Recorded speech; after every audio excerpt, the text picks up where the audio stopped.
very, very welcome for today's concert here at the Aula Maxima. And thank you for coming out. Such a lovely day, nice sunshine and everything. Great that you managed to drop in.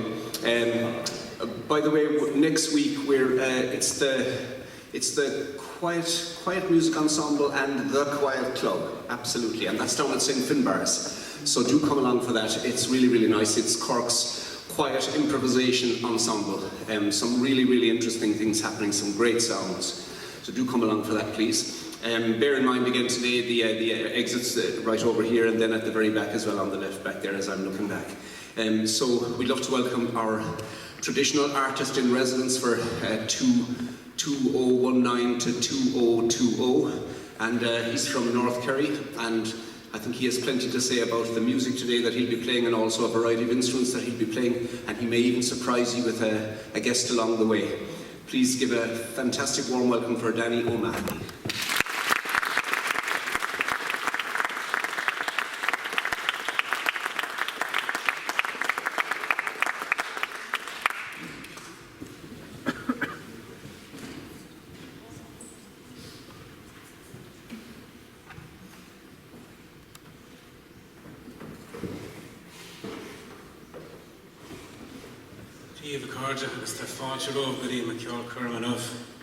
Welcome, friends. I'm delighted to be here, and thank you, Paul, for your introduction. And thank you for spending the first sunny lunchtime indoors with me today. You should be rewarded straight away. So I've been out the back there freezing my fingers off for the last few minutes. So I'm going to sit in my fingers for a minute to see where the circulation come back. But yeah, that's about the only negative thing I could say about this building, this entire campus. It's a glorious place, and I'm really delighted and privileged to be here. And I'm going to play some music, some old music on some old accordions, and I hope you enjoy it. And I'll start with a couple of jigs. And the first jig I associate with a great East Galway flute player called Gabe Sullivan. And Gabe called it the Rookery. So we'll have a go at that. Now what I warm myself.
Thanks very much. And there's some old jigs. I think the second one is called Flatters.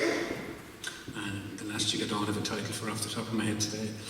I'll try a couple of hornbacks for you, and the second tune again is a very old tune called Cronin's Hornback. And the first tune is a tune I heard from the playing of Maureen Ní Bhainnig, the Donegal fiddler. A tune she composed called On Pointe. And there's a version then at the end. There's a play of the Galway Rambler, which I associate with the great Clare accordion player Martin McMahon. So we'll have a go at these.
thanks very much.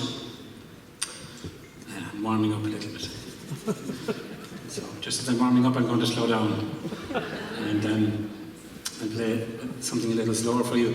It's coming up the anniversary time of a great old friend of mine who passed away as a young man. He was a great musician called FUAIM O'Reilly, and FUAIM is from the noted O'Reilly musical family of Trim, County Meath. So FUAIM passed away suddenly about 13 years ago, and this was a favourite of FUAIM's. He loved Shanna Golden and Sean McCarthy and all of that business in Fenwick. And whenever we'd be out and about, FUAIM was a great fiddler and flute player, but he'd always want to hear Shanna Golden from any of our singing buddies. And if they wouldn't sing it, he'd sing it himself eventually. And so at the time of his burial, this is the tune that his family requested, and so I recorded it then later on an album called In Retrospect, and dedicated it to FUAIM, and indeed to my dad's memory too. My dad was fond of that song, so I'll have a go at it anyway. You're all familiar with the melody. The melody goes back many years. The song itself composed by the great Fenwick man Sean McCarthy.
artillery. And again, it's a very similar instrument to the last accordion, only slightly different tuning and different system. So I'll play a few tunes on this for you.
Thanks a lot there.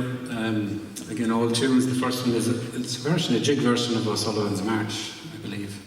And the last two tunes then are associated with the great playing of Joe Cooley.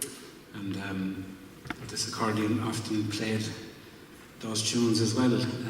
This is the accordion of the great Clare man, Tony McMahon. And I'm very honoured that Tony sent it my way when time came for him to put it down. Tony's no longer able to perform, unfortunately, and so it's a great historical instrument too. It was his instrument for his entire career, unlike most of us accordion players who go through many instruments in the course of our playing. This was Tony's main instrument, I guess, and even he was telling me that this strap was Joe Cooley's gift to him, and so it's a history. There's a lot of history attached to the instrument, and a specific sound as well, and a specific timbre to the sound, which is quite unique, and something that I've been listening to since I was very young. His first recording that was brought out was one of my first albums getting and hearing, and so that sound has stayed with me all my life, really. So I'll try something else on it.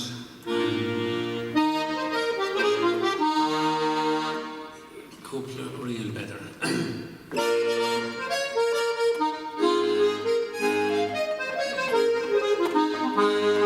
Oh yeah, on Darracount, the boys at the 25.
Thanks a lot. So that was the Boys of the 25, their first tune. The second tune was Relahans, which is a tune associated with a fiddler from Dua in North Kerry, also known as the Maid in the Meadow.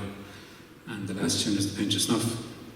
So I play them especially for Conor Driscoll and his good wife down there for putting up with him. For pleasure. Great to see you here, Con. And so I'll play something a bit slower again. And it's a day where we have to remember the legendary Micheál Ó Súilleabháin. It's coming a year since his passing, if I'm correct. So I play an air for in memory of Micheál. It's the Real Lennet.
Thank you very much.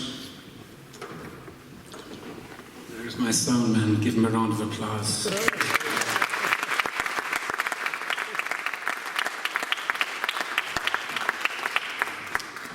What a wonderful job he's doing. We were trying to decide earlier whether I should get an assistant up here. There's a lot of implements to be assisted with, but anyway, this is another old box. And all of these instruments are, I suppose for me, it's about making the past present. And this is an instrument that was built about 100 years ago or thereabouts in New York. And there's no secret of who owned it. It is a great way of identifying whose accordion is who at the end of a session, I suppose. And so Tom Carmody came from Listowel in North Kerry and was a great accordion player and fiddle player and composer. Born in 1893 and lived a long life until 1986. And he went to America, like a lot of people did at that time, in 1925. And he became the first recorded Irish musician from our area to be commercially recorded for the Columbia record label in New York City in 1935 and 6. He did that as part of a great group called the James Morrison Instrumental Quartet. And the fiddlers here and the music friends here will know all about James Morrison, the infamous Sligo fiddler. So Tom continued playing in the States while he was there. He came back in 1969. While he was there, he played a lot of music in various bands and groups. He was the first Irish musician to be resident in the Waldorf Astoria Hotel in New York City, which is a fair place. Big change from the Bog Road in Listowel. Yeah, for sure. So it's an instrument that has a lot of history attached to it, a very unique sound. Are there any Americans in today? Okay, I better be careful. I was going to say it's like a lot of things made in America. It's kind of loud. It's a bit like the cars, the big V8 engines, and your president and so forth. Careful, those, right? So we stick with the music. So they were designed for a time when there wasn't any great men like Tig on sound, so for halls like this with no amplification. So there were big sounding instruments, and sometimes there would be two of them involved in the band to get the music down to the dancers. So I'll play a tune on it. Tom took a lot of music to him, to America with him. His father was Tom Moss Carmody. Tom's father was a very, very good fiddle player. In fact, he competed at a Féile in Limerick, and I have to get my years right, but he was the winner of that competition, and in second place was James Morrison. So Morrison would have been a very young boy at that time, a young fiddler. So Moss Carmody was a very, very good fiddler. He would have learned from Jeremiah Breen in Ballyconnery, and he featured in the writings of Captain Francis O'Neill in 1922 in the Irish Minstrels and Musicians, as being one of the great musicians at that time, and he valued his manuscripts mostly at that time for his collections. So Tom had a rich connection to music in North Kerry and took that with him. And when he met Morrison, they obviously shared their music. And on the recordings, there was evidence of North Kerry music and Sligo music, naturally. So this first tune, Tom gave to Morrison the night before they recorded it. And it's well known today as Morrison's Jig. And so Tom had it, of course, as the stick across the hob. And Morrison recorded it and called it Moss Carmody's favourite, in honour of Tom's father. Yeah, so I'll try it for you now.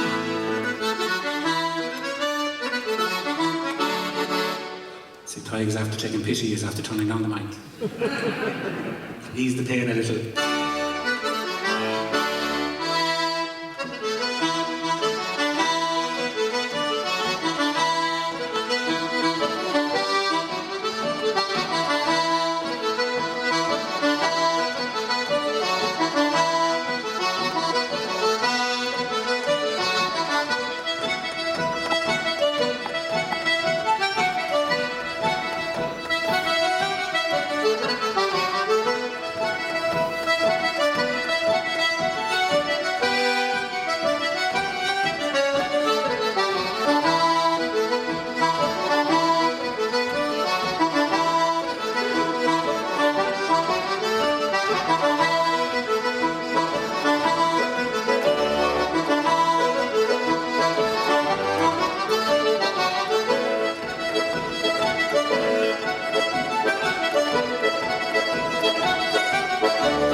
sound an instrument by today's standards for sure.